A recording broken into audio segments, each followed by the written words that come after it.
And joining us now is Barry Levine, former executive editor of the National Enquirer. He's also the author of The Spider, Inside the Criminal Web of Jeffrey Epstein and Ghislaine Maxwell. Barry, great to have you here. Thank you, Anna. So you have covered this case for decades, or at least over a decade now.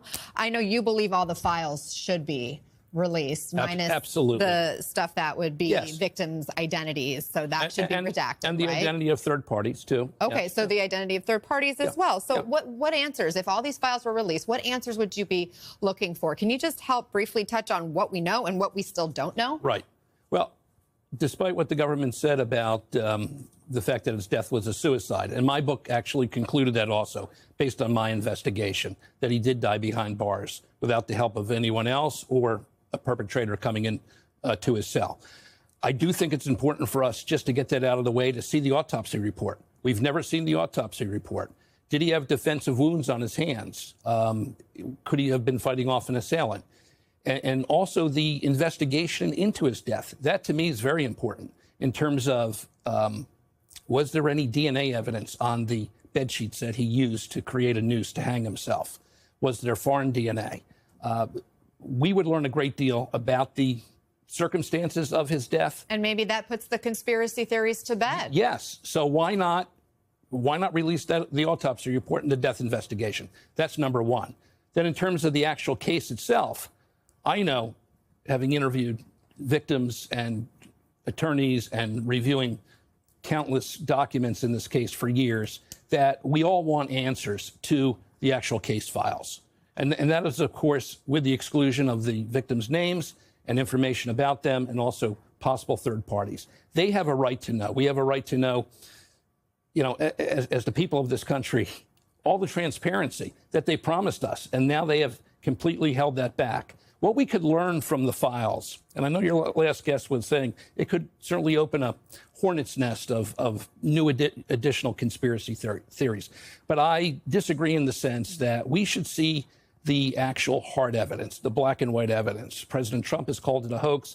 This is material in files that is real and legitimate. And my understanding is it could be thousands and thousands of pages. Yes, and but let's see what audio files and other types of evidence. Sure, there were 40 computers that they confiscated over the course of his homes in New York, Florida, New Mexico, his apartment in Paris, France, the island, of course, down in the Virgin Islands.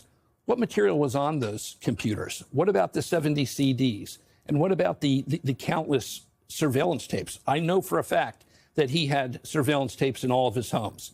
In fact, back in Palm Beach, he had actually contacted the Palm Beach police and said, I have the fear that some of my employees may be stealing from me. Can you help me install surveillance cameras in my home? The Palm Beach police actually installed those cameras.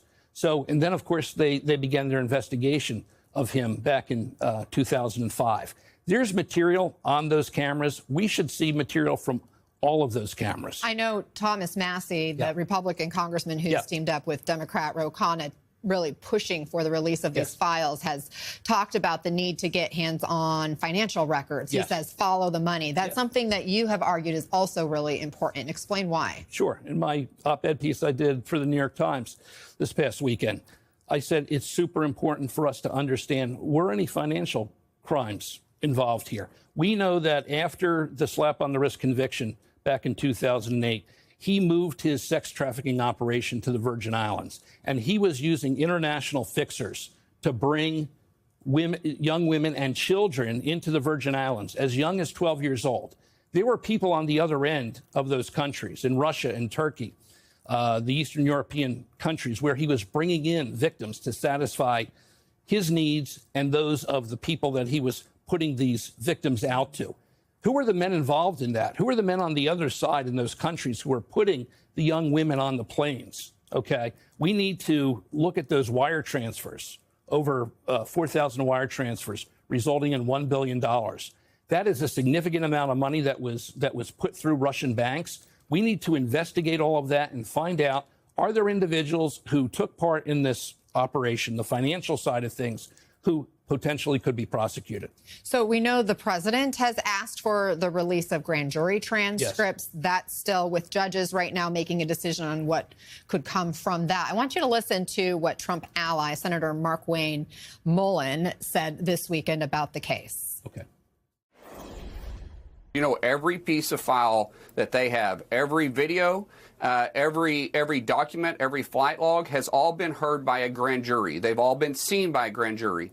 And we want the judges to release it. Pam Bondi has called on the judges to release it. Trump has called on them to release it.